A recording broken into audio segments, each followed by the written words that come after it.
Welcome to the Parenting Brief. I'm your host, Jessica Stewart-Gonzalez, an Arizona working mom and chief of the Office of Children's Health at the Arizona Department of Health Services. Parenting a little one can make you feel a little turned around at times. It's a constant game of charades and hoping you got it right. But that's why we're here, to help you through life's little challenges. If you have parenting questions about safe sleep, breastfeeding, and so much more, you're in the right place.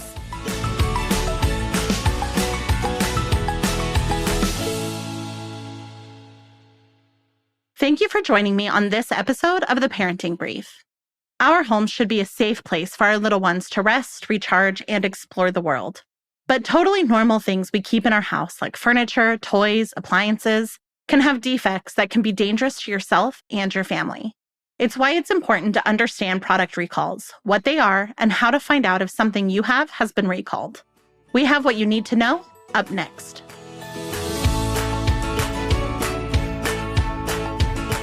Today, we welcome back Teresa Murray, the consumer watchdog for the Arizona PIRG Education Fund, and author of the Safe at Home Product Recalls Report. Teresa joined us on the show last December with toy safety tips, and today we're talking about the ins and outs of product recalls. Thank you for joining us again, Teresa. Thanks for having us.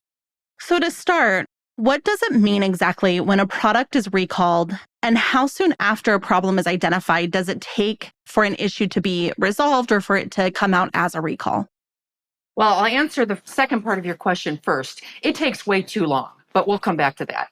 So a product recall is anything that is on the market, basically that is regulated by the Consumer Product Safety Commission, which the CPSC regulates about 15,000 products and everything from A to Z. So appliances to zippers and everything in between.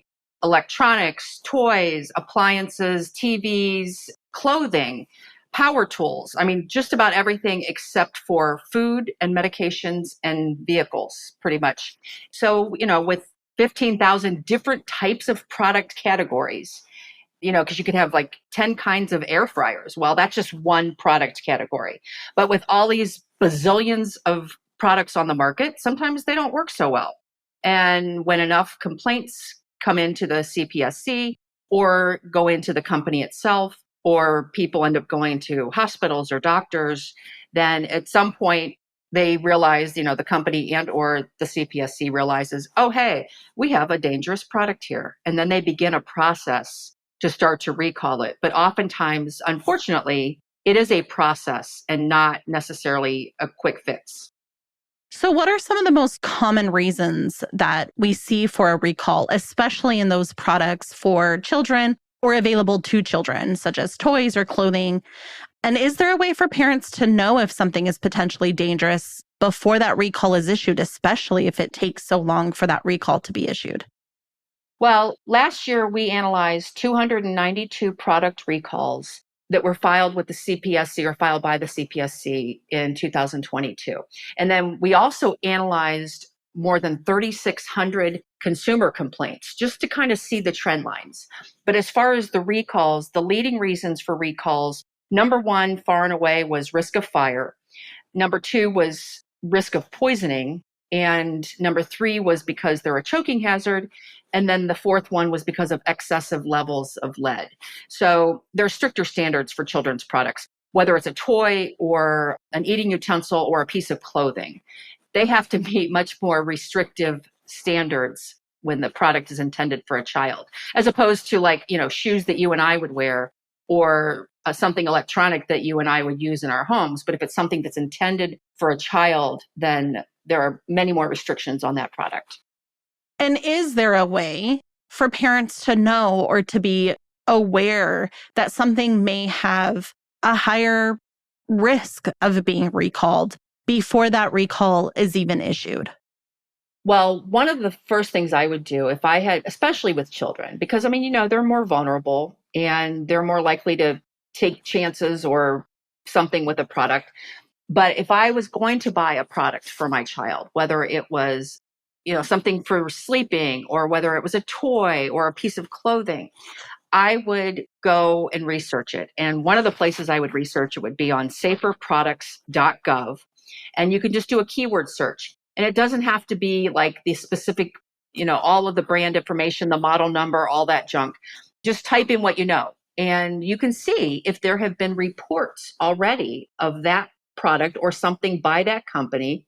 And in most cases, the complaints that are on there, those products have not yet been recalled. But that is an early heads up for you. Oh gosh, this thing, look at all these complaints that have come in the last 6 months. Yeah, maybe I won't buy that product. I mean, it could be perfectly fine, but I wouldn't buy it if I saw all these complaints about it.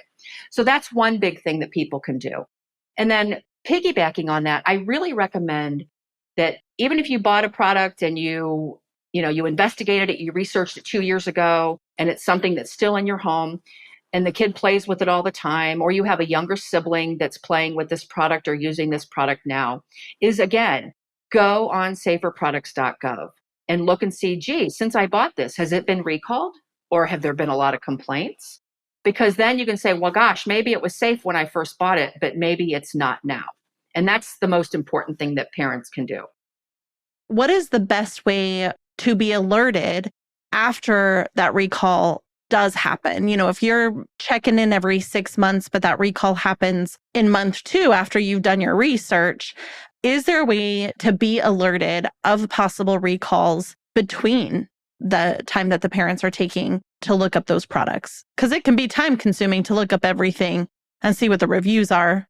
Yes, you're absolutely right. Yeah, there's actually a pretty easy way. Is they can go to cpsc.gov/recalls and sign up for email alerts when there are recalls. Now, the bad news is that there's about 300 product recalls a year, which is like every 30 hours, there's a product recall.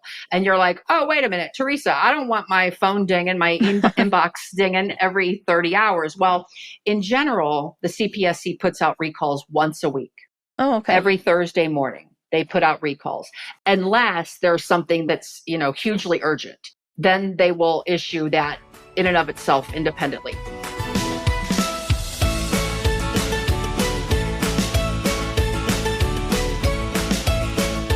Take a look at the show notes to read the full Safe at Home product recalls report.